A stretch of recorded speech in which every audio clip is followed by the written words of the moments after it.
قرية في إقليم مراكش اسمها أمندار، النساء والرجال عزموا على بناء بيت لله، مسجد. النساء رافدة 3 برفانات 4 هذيك الكبيرة اللي ما يقولوا لنا 15 ولا 20 ولا هكذا، هزته واحدة اللي هزة وليدها وهزة وصرعوفة. دير في اليوتيوب، دير القرية في المغرب التي بنت مسجدا. هذو تشمت بهم كي ماتوا بعد الزلزال، ماتوا جميعا تقريبا. ماذا بقي؟ المسجد. روح شوفها بعد الجمعة.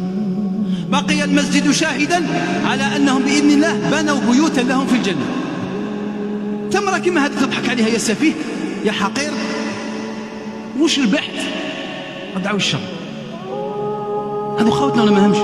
روح شوف اليوتيوب كيفاش طالعين كالنمل تحت النمال او الطوف ولا كيف اسمه، هزين ديك طالعين وبناوا الجامع، والله غير بناوا خير من ديارهم. مش كما احنا كما قال تعالى ويجعلون لله ما يكرهون. الحاجه اللي مش مليحه دنيا يتبرع بها، والحاجه مليحه خليها ليه.